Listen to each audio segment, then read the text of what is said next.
come and form here. We could totally come out and do it if you're This interested. afternoon. Okay, I'll email you about that and about a time to come see the soft tissue room. CC. Okay, yeah. Yeah, we're doing his birthday at the. Do we know? Have my team on it first thing in the morning. It'll be fun. This afternoon, he discovered the dogs, their water and food bowls are in these things. Yeah, Raise them absolutely. off the ground. And he discovered that they come out. You're not at risk. Well, no, he discovered the food bowl was empty. Yeah. But Yeah. it's just, Okay, sounds good. like our whole house is either tile or hardwood. Yeah. And so for like an hour straight.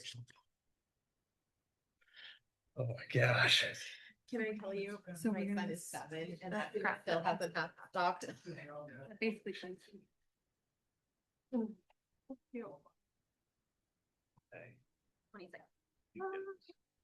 Special pins, I know. Adding that to my collection. Yes. We discovered he, Yeah, one was there. he loves being That's the- outside. Like if I bring a blanket exactly. and sit on grass, I stay on the blanket because he's scared of grass. So if you like, yeah, like he just hates the texture of Feeling, it. yeah. Yeah. That's, okay, that's adorable though. But we put Dimitri in his little bag there. We put that in. So like his feet stuff. That wasn't, I tried putting it just in the grass. Close. One more minute. No, it's-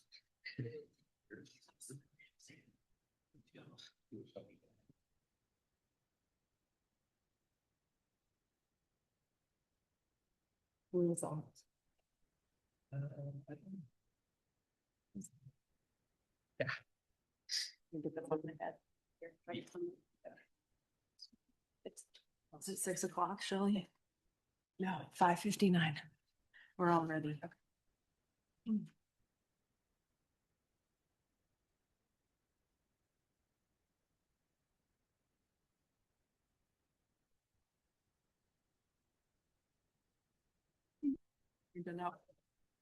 Welcome. I'd like to officially call our regular city council meeting to order at 6 p.m. Will you all stand for the pledge of allegiance? I pledge allegiance to the flag of the United States of America and to the republic for which it stands, one nation, under God, indivisible, with liberty and justice for all. Thanks for being here tonight. Get my agenda in the right page. All right, this is for our time for citizen I'm sorry. That's okay. Thank you for remembering. Present.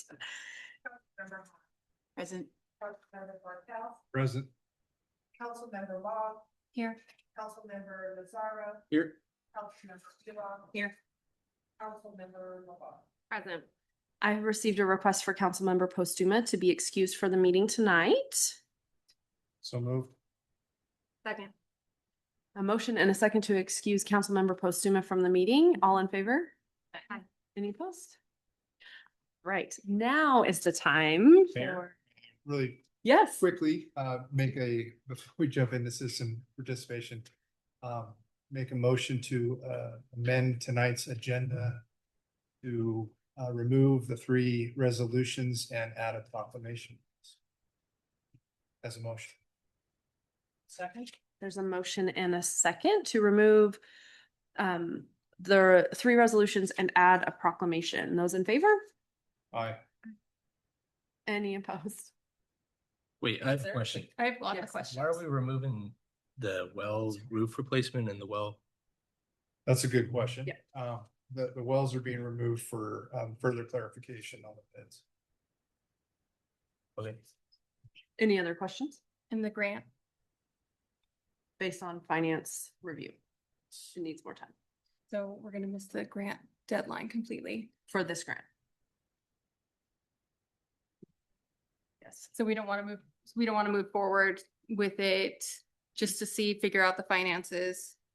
Cause approving applying isn't approving accepting it. We learned that with the Safer grant. in finance, we spoke about it kind of at length, and it sounds like it would be almost worse to apply and not accept it. It would hurt our chances in the future than to just wait and table it And apply the next and apply round. the next round, if we can. Do we know when the next round is? Was it 2 years? 2 years. For this particular grant. Right. Okay. I think there's a motion and a second. Any further questions? Those in favor?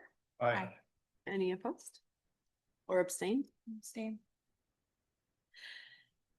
All right, this is the time for citizen comments, and I have received this, the council has received 2 comments via email these past couple weeks. The first one was from Citizen DeLucci regarding Kratom, and the second one was from our lobbyist, Ms. Mangia. I know I didn't say that correctly, regarding sales tax revenue. We have 2 people here who have signed up to provide citizen comment. The first one is Mr. Beck. Is that correct? Clayton, Mr. Becker, I'm sorry, I can read. So if you would come to the mic, Clayton, and then you have a 2-minute time limit to Okay. provide comment for us. Thank you for having me. I'd like to comment on Kratom. My name is Clayton. I'm a Cheney resident, a husband, a father, and a nurse. About 2.5 years ago, I tried Kratom. Form of a drink called Feel Free, which is sold in local gas stations. Feel Free concentrated Kratom kava, it can produce euphoric and sedating effects that many people do not fully understand when they first try it. I was not looking for addiction.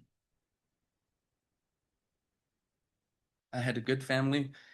This is hard for me. Sorry, I wasn't expecting this. I had a good family, meaningful work, and people I loved. I started 1 drink every few weeks and slowly turned into 6 bottles a day.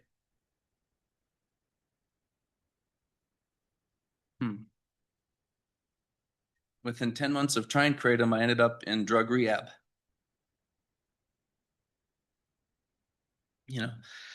While in treatment, I realized I wasn't realizing it was going to be so difficult. That it was not just me suffering from Kratom addiction. I met other people whose lives had also been deeply affected, especially concentrated forms like Feel Free. As a nurse, I learned more about Kratom and how it can affect the brain and body. Over time, I found it harder and harder to feel normal, connected, or happy without taking more of it.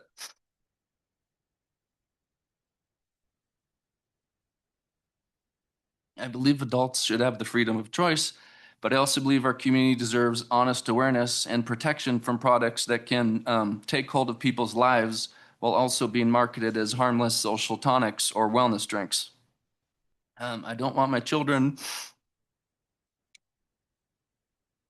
growing up around products like this. Yeah, a lot of people are struggling with products. So I just want us to consider what is best for the health and future of our community. Yeah, thank you.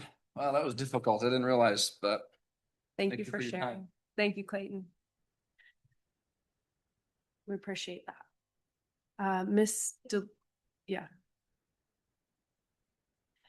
DeLucci, you would also like to speak about Kratom, and a reminder, we have our 2-minute timer. Alicia DeLucci. Yeah, 2 minutes is a little bit of a slap in the face for the public to be able to convey what they need to tell you sometimes. I'm asking the council to start being a little bit more considerate. And honestly, I don't know any other city that only allows for 2 minutes. Even in Seattle, if there's 150 people signed up to testify, they'll drop it down to like 3 minutes and stuff, but usually it's probably closer to like 5 minutes that they allow the public to speak so they can convey their message clearly. So suggestion, we're supposed to be getting a flag back there. We haven't yet. Can we consider moving that flag when we do the flag salute, like here? So then you guys' back isn't like turned away from everyone and everybody can be like in uniform looking at each other. Or Yeah, because even if we put a flag back there, it's gonna create the same disconnect and bad feng shui. Um, So I've been reaching out to a lot of different governmental agencies, and basically what's happening is they're asking cities to take the lead with regards to leadership and banning the kratom. And that's just, that gentleman had a lot of courage to stand up and speak about his experience with it. And the longer that you guys delay, the more people are becoming addicted to it, the more children are being exposed to it. And children don't know any better.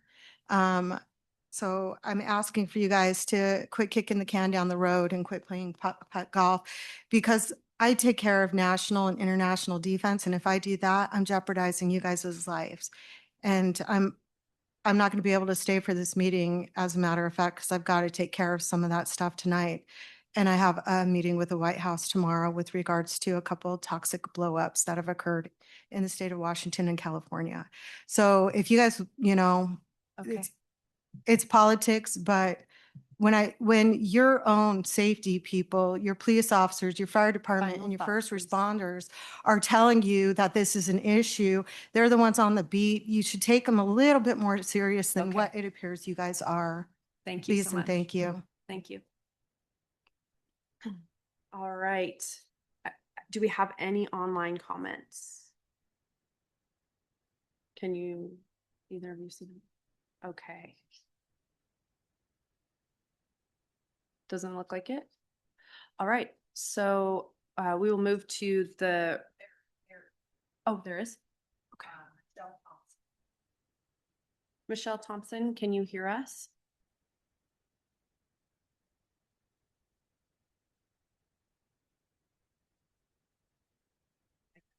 Okay. All right. So we will move to our minutes from our previous regular city council meeting on May 12th. Have you had a chance to review those? There are no comments. I would make a motion to approve the minutes for May 12th as presented. Found a typo. Yes. So at the conclusion of the meeting says it lasted 10 minutes. So I don't remember if it was concluded at 7:10 or 8:10, but it says 6:10. I remember it being much longer. Yes. So with a friendly amendment to the Yeah, ending so time. friendly amendment to change the time to whatever the correct. I think it was 7:10. I'll second the amendment. Motion and a second to pass the meeting minutes as amended. Those in favor? Aye. Any opposed? Right. And now we have vouchers and payroll with our new finance director, Mr. Rouse. I'll say it right one of these times. Yeah, so we have vouchers of $1,072,340 dollars and 41 cents, and payroll is $594.43.40. Mayor, the finance committee has reviewed the vouchers and payroll as presented, and I would make a motion for approval. Second. A motion and a second to approve vouchers and payroll. Those in favor? Any opposed? Great, that motion carries. You can see that I approved 2 small contracts for Wildwood Outdoors and an independent review and consulting group. And now I would like to read an official proclamation for National Gun Violence Awareness Day. And I will do my best to read this without freaking up. Wasn't expecting that either. Whereas every day, nearly 130 people in the United States are killed by gun violence and more than 200 are shot and wounded, with an average of more than 19,000 gun homicides annually.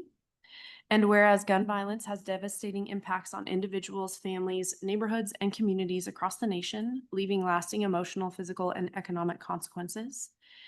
And whereas support for the Second Amendment rights of law-abiding citizens goes hand in hand with keeping firearms away from those who may pose a danger to themselves and others. And whereas protecting public safety and promoting the well-being of residents are among the highest responsibilities of our local government and community leaders. And whereas communities throughout the country recognize National Gun Violence Awareness Day as an opportunity to honor and remember victims and survivors of gun violence, and to reaffirm a commitment to reducing violence and saving lives. And whereas the City of Cheney encourages respectful dialogue, community engagement, and collaborative efforts aimed at fostering safe neighborhoods for all residents. Now, therefore, I, Elsa Martin, Mayor of the City of Cheney, Washington, do hereby proclaim Friday, June 5th, 2026, as National Gun Violence Awareness Day in the City of Cheney, and encourage all citizens to honor the memories of those lost to gun violence, to support survivors, and participate in efforts that help reduce violence and strengthen the safety of our community. Now we will have, do I send this to you? I think so. Now we will have an information item. Dr. Pritchard, would you like to introduce him, Dan? Right. Good evening. Council has requested a update on our PFAS status in the Cheney area, and Dr. Chad Pritchard from Eastern has kindly agreed to come down and give you an update slideshow. I believe you have a attachment in your packet of his PowerPoint, but what he is going to give you is just a little bit different. He just updates last minutes. With that, yeah, thank you guys very much for having me. Yeah, this is great. This is most for like student projects that have happened at Eastern Washington University, just down the road here.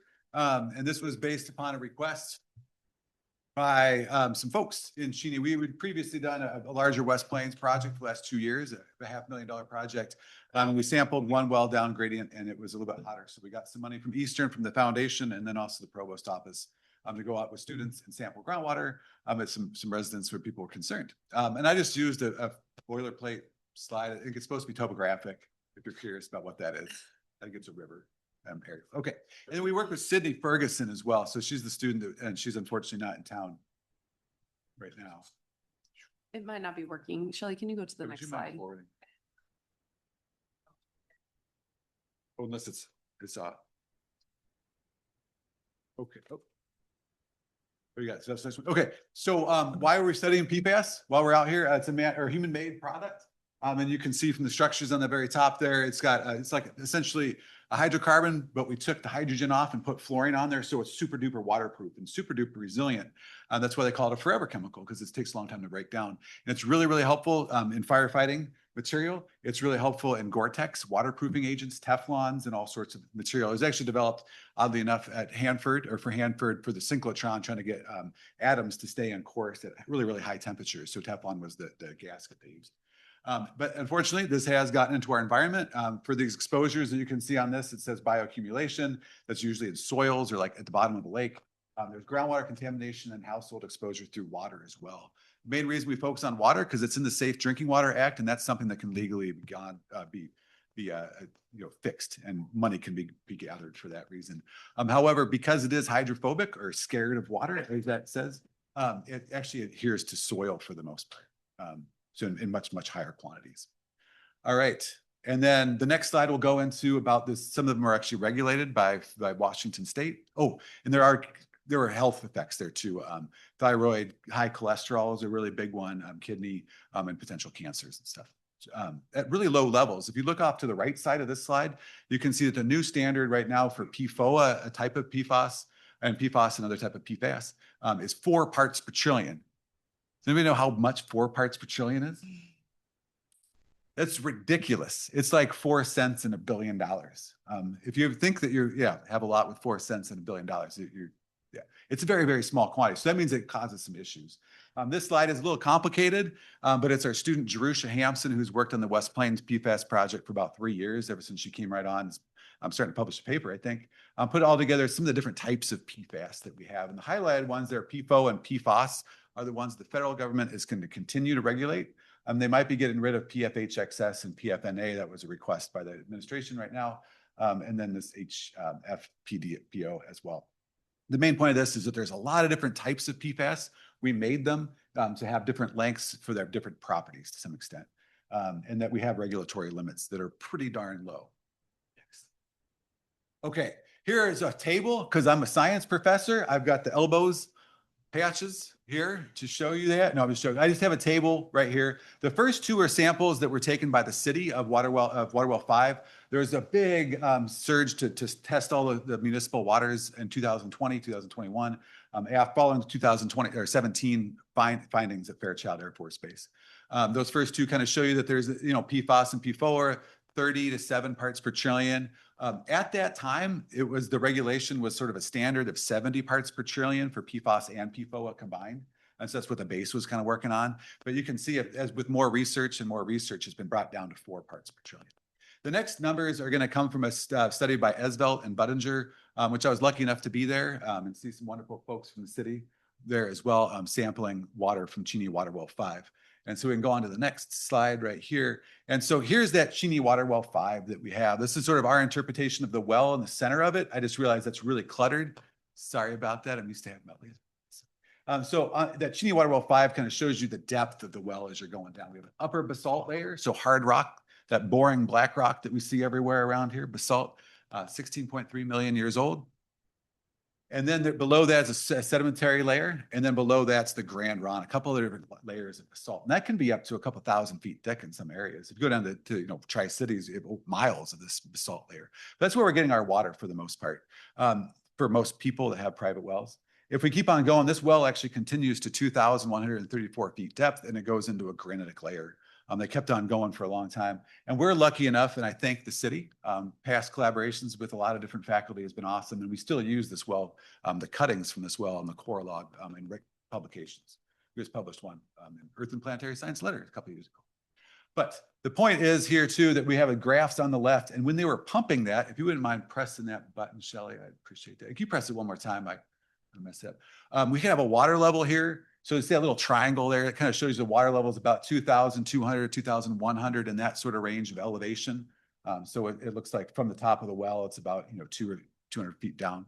When you pump that well, it's like a milkshake. If you kind of look at the top of the milkshake and you suck with the straw, it sucks that top down, and they call it a cone of depression or area of influence.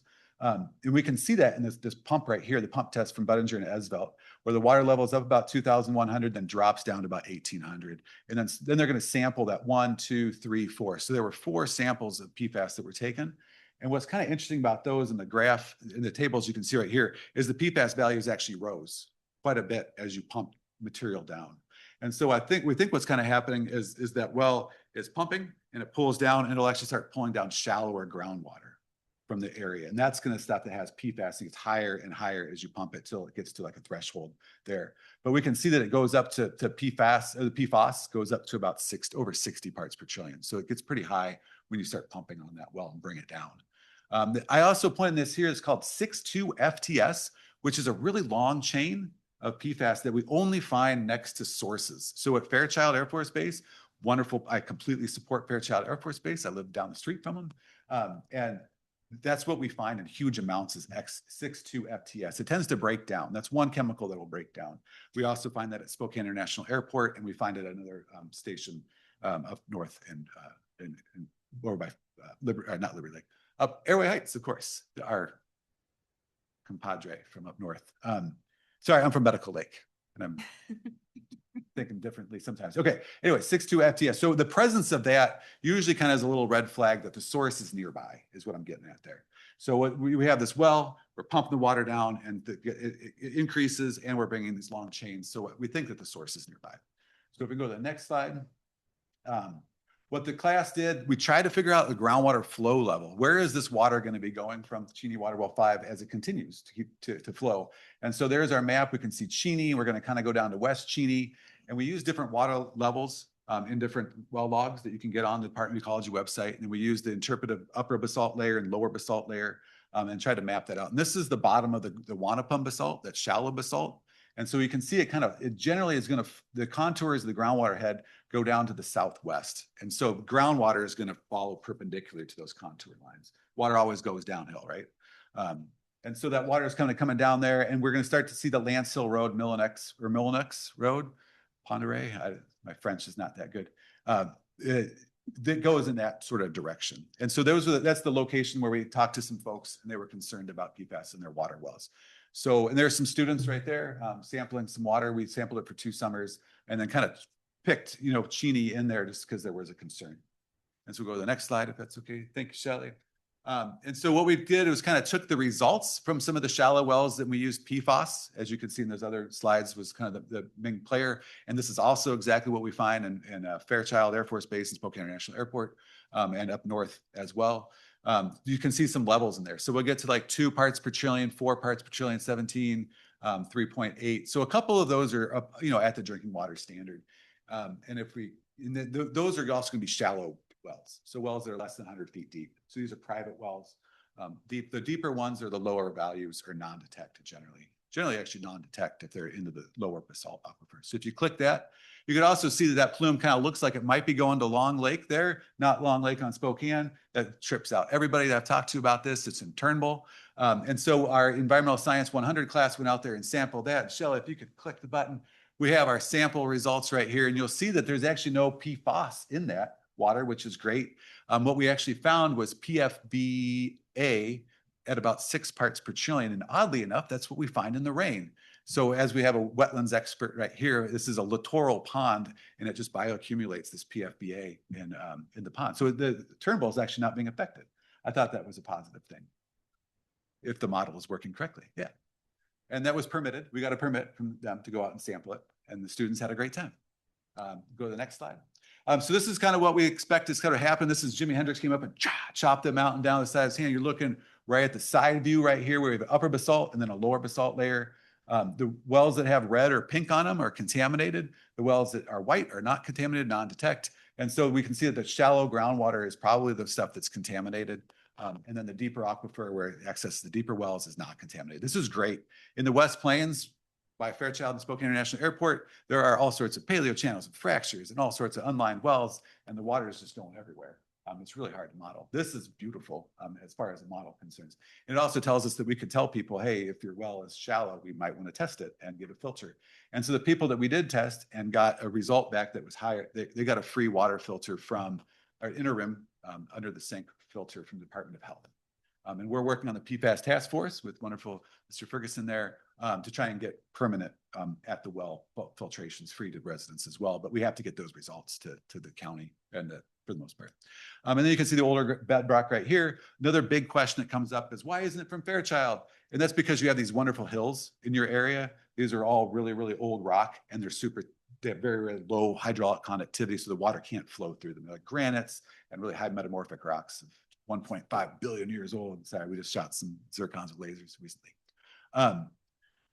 So that's kind of the bottom of the aquifer there. So what are we going to do about this? Whatever you guys want. Of course, you guys are in charge. But if you go to the next slide, Shelley, you're doing awesome. I swear that's the last one.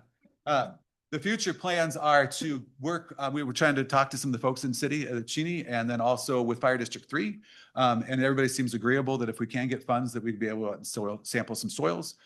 Fire District 3 had some training. They didn't actually have records of using, firefighting foam, but who knows what's happened in the past. So we're going to do shallow samples in the stormwater swales where that PFAS had potentially washed off of the training centers. And then the other side, right by Cheney Water Well 5 is considered a dump site in the past. And so we were hoping to auger down, clean that off with ethanol and like a cleaning agent and to deionize water that's PFAS free and then sample it as far as down as we can to see if there's PFAS in the soils there as well. And then if we can find out where it is, then we can let that go and say, hey, we're pretty sure that it's at this location. There's some evidence. I'm a licensed hydrogeologist. We're going to an accredited lab that can be taken to an insurance company or whoever to try and mitigate what's happening. I hear, yeah, especially if you're going to start pumping on that well again, it would be great to take that soil out if possible. And then you can pump and filter from there. And I wish you the best of luck with that. But I would highly recommend trying to get that soil out. We're working as hard as we can to get off the southeast base. There's a gate for the stormwater that comes out, and we're trying to get a filter on that because that's like 20,000 parts per trillion water coming out of stormwater. And going 10 minutes. Was that it? Oh, that was it. Okay. Sorry. So that was what students did for the most part. And I really hoped Sydney was going to be here to present it because it's way cooler when students talk. You got to stop with me. Sorry. Any questions for Dr. Pritchard? One really quick question. Yeah. You mentioned the MCLs for PFAS before are 4 parts per trillion. What are you seeing with the analytical labs, the detection limits? Oh, yeah, that's a great point. Yeah, so the detection limits are going to be 1 part per trillion. And then, so anything below that, we just kind of consider all values to be 0.999% or parts per trillion. The reporting limit's 2. So I generally don't try not to report. Some of those numbers might have had below 2, but the reporting limit is 2. That's where it can be trusted above 2. Yeah, that's a really good question. And we use EPA method 533, which is like the drinking water standard one. It's pretty standard to use in our area. Any other questions? So you mentioned it's in the soils where we need to be focusing remediation. Yeah, it seems to be Potentially. the source. Yeah. Do we have an idea of what sampling would look like, or what are the next steps to get those results? Yeah, so I didn't even ask for your support. Sorry, I totally meant to do that. So we're asking for money from the provost office right now to get $9,000 to pay some students, and I'll be there as licensed person to oversee it and make sure they put the samples in the right jars and stuff. We would just go out and sample if people are okay with that, and then it wouldn't cost the city anything. But that would give you data that's reliable to be able to take to a consultant. You know, I don't want to take consultants' jobs, but it's kind of since we did the whole groundwater study, it's kind of cool to throw in there just to help people out. And so those samples results will come back as milligrams per kilogram as opposed to milligrams per liter or micrograms or nanograms per liter. Then we'll graph it and make a table. And if you'd like a presentation, I can have some students this next time come and present that to you as to where it is. And we try to work with Fire District 3 and Fire District 10 quite a bit because, I mean, there's a report that just came out Arizona of all the job occupations that they sampled. The statistical outlier was firefighters, and that's not okay to me that we're not doing more to help out firefighters. And that's kind of what this is about to some extent. Because as a medical like person, I love firefighters. 2 years ago, we wouldn't have made it without them. So. We love firefighters in Cheney too. Okay, I trust that you do.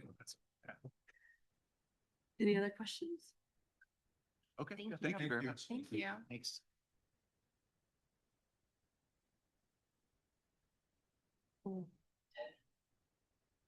All right, I think you are actually up.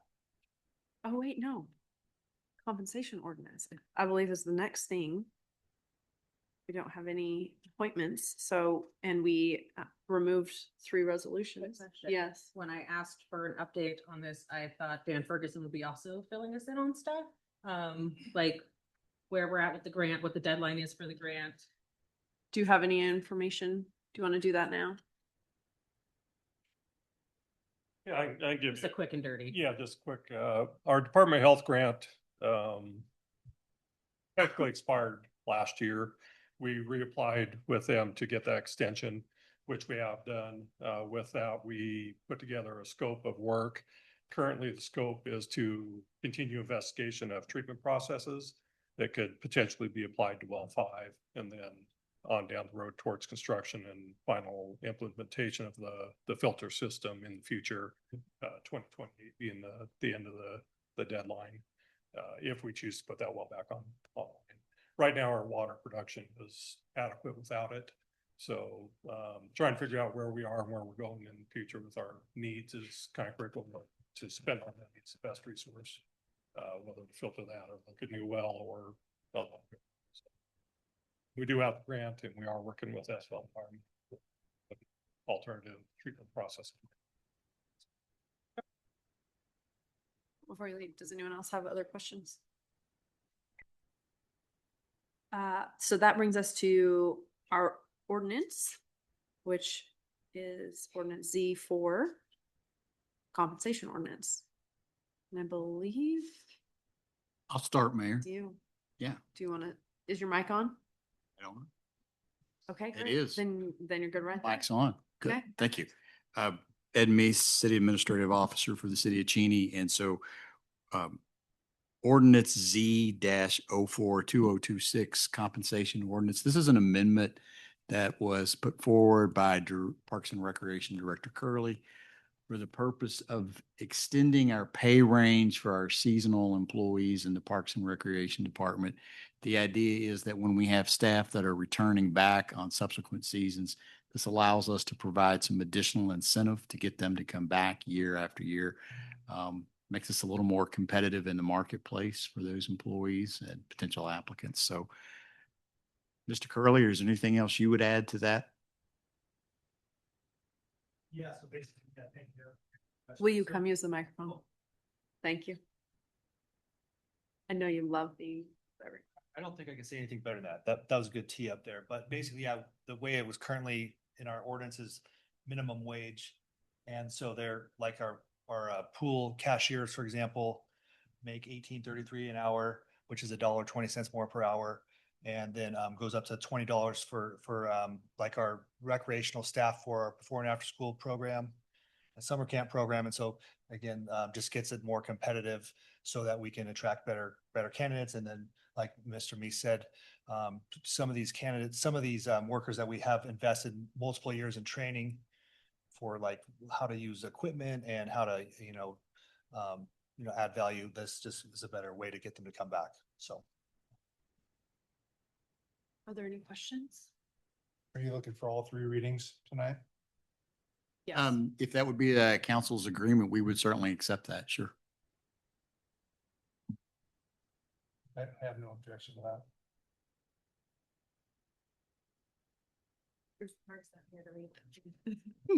Mark is over. I can do my best. You're on this. Does anybody have any Other questions, comments? All right. Kelly, I'm gonna do the best I can with no notes here. But I would move for approval of ordinance Z-04, title summary or title form and summary. And for the first reading to be considered the second considered the third, and be brought before us for final passage, if I said that right. Good work. From memory. Is there a second? Second. There's a motion and a second for ordinance Z-04 in title and summary form only. We're gonna first vote on the motion and then we'll vote on the ordinance. Those in favor of the motion? Aye. Any opposed? And then do I read it or you read it? Let me read it. Okay. An ordinance fixing the salaries and compensation for appointed officers and employees of the city of Cheney, fixing the effective date thereof, repealing ordinance Z1 and providing for the effective date hereof. And do we do a roll call? All right. Councilmember Han. Aye. Councilmember Bartels. Aye. Councilmember Long. Aye. Councilmember Nazaro. Aye. Councilmember Bilek. Aye. Councilmember Labar. Aye. So ordinance Z-04 passes. Do I need to read anything else? Great. At this point, we will do our staff reports. Chief Jenkins, you want to tee it up? You're off first.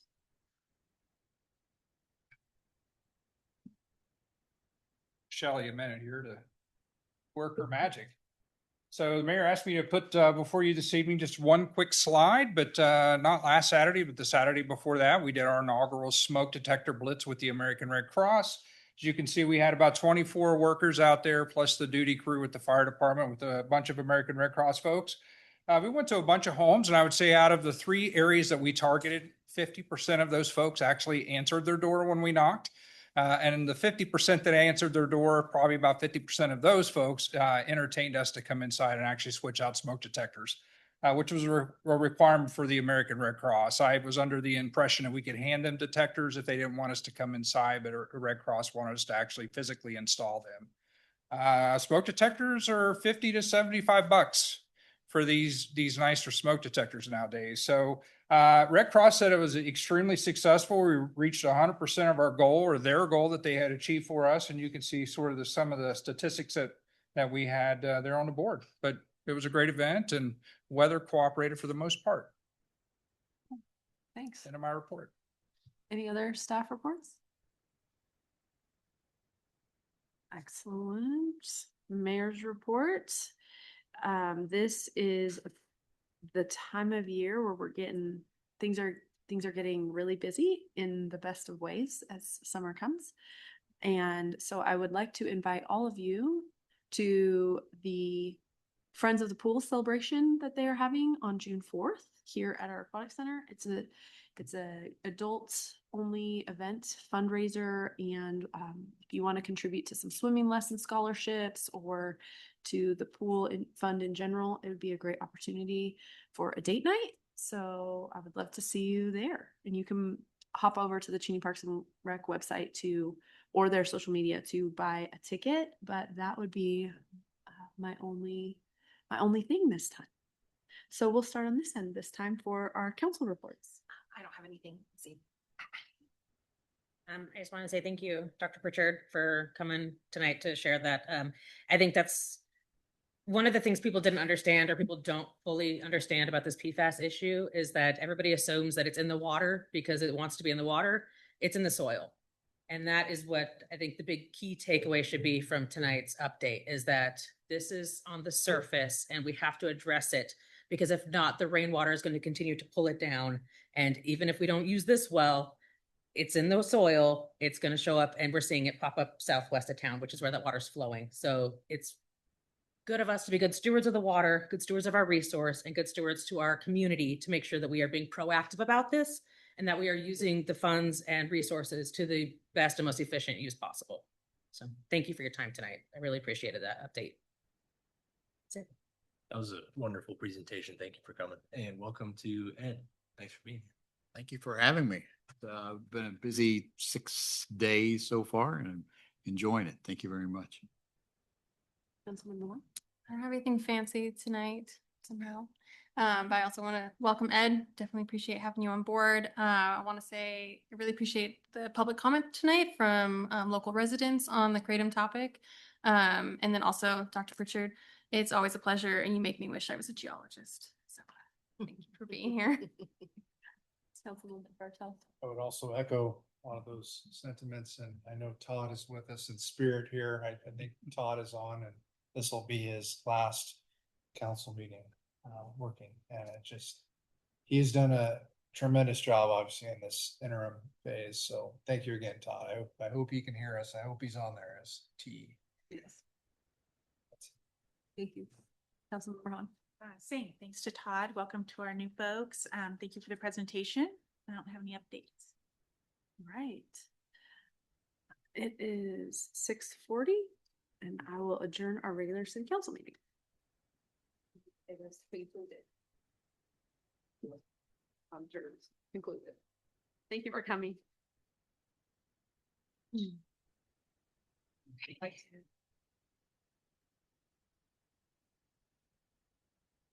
No.